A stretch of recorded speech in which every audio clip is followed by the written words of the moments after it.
Her i film nummer 3 vil vi vise jer hjertemassagen sammen med brug af hjertestarter. Brug hjertestarter og fortsat hjertemassage er det tredje led i overlevelseskæden. Det er vigtigt for os at sige, at hjertestarteren klarer ikke det hele selv. De 2 første led af kæden er mindst lige så vigtige. Det gælder om at erkende behovet for hjælp og få alarmeret 112 så hurtigt som muligt. Så gælder det om at komme i gang med en god og effektiv hjertemassage, og først herefter kommer hjertestarteren til. Hjertestarteren, som sammen med fortsat hjertemassage, er det, der skal til for at starte hjertet. Det, der sker, det er, at når man ringer efter alarmcentralen 112, så vil de begynde at kigge efter den nærmeste hjertestarter, og enten, hvis vi havde været flere, bede dig om at hente hjertestarteren, eller få nogle andre til at komme med hjertestarteren. Vi vil nu vise det hele i en sammenhæng, og jeg starter med at gennemgå A, B, C på personen, der ligger her. Og så vil min makker Lars komme til med hjertestarteren for at vise jer, hvordan den bruges. Det er igen vigtigt for mig at sige, at når først han ligger her, er årsagen underordnet. Om han er kørt ned på motorcykel, om han er væltet ned af stilladset, eller om han har haft en blodprop i hjertet. Det er for mig underordnet. Lige nu finder jeg bare en person, som er livløs. Nu viser vi, hvordan det skal se ud, og så forklarer vi, hvad det er, vi gør bagefter. Det ser sådan her ud. Hallo? Er du vågen? Hallo? Hjælp! Kan du ikke lige ringe efter alarmcentralen? Jo, det kan jeg i hvert fald.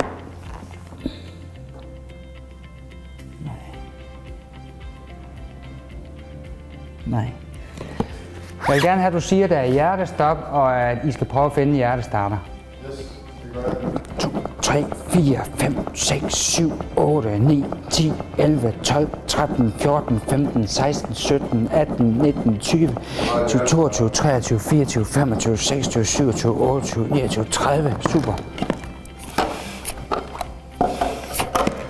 1, 2, 3, 4, 5, 6, 7, 8, 9, 10, 11, 12, 13, 14, 15, 16, 17, 18, 19, 20, 22, 23, 24, 25, 26, 27, 28, 29, 30.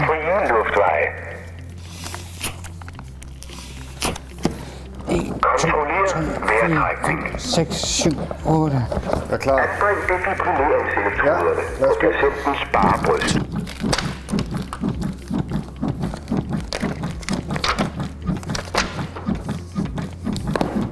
Stop hjertemassage og indblæsninger. Rør ikke patienten. Analyser.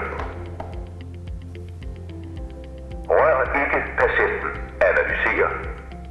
Stød anbefales. Rør ikke patienten. Tryk på den blinkende stød. Alle væk. Der stødes.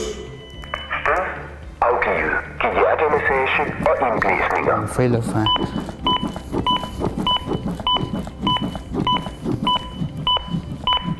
Tryk hårdere. God hjertemassage. 26, 27, 28, 29, 30.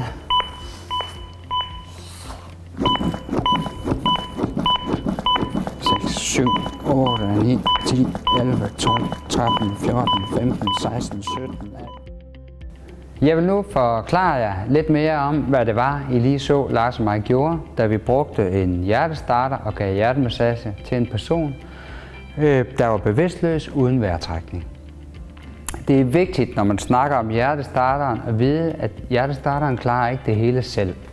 Faktisk ved vi, at en hjertestarter kun støder i cirka halvdelen af tilfældene, når vi sætter den på en mand, der lige er faldet om.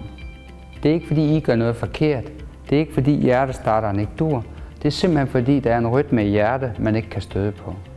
Men får han en ordentlig hjertemassage lige fra starten af, så kan det være, at I kan få lov at støde anden eller tredje gang, den analyserer.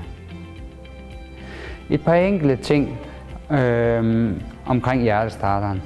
Man sætter børneelektroder på børn op til 8 år, hvis man har det. Har man ikke det, sætter I voksenelektroder også på barnet. I må ikke røre ved personen, når den analyserer og når den støder.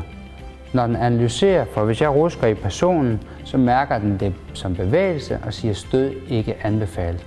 Og når jeg støder, fordi der er en risiko for, at jeg får stød igennem manden. så skal brystkassen nu være ren, tør og blottet. Det betyder, at tøjet skal klippes af. Er han våd, fordi han har sveder eller har været ude at svømme, så skal han tørres af. Og det er en person med hår på brystet, så skal det barberes af.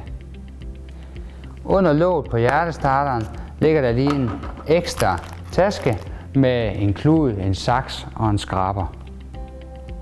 I må ikke gøre det sværere, end det er. Det er et klistermærke. Kan det klister, så er det godt nok. Er I i tvivl, skal I gøre noget for det.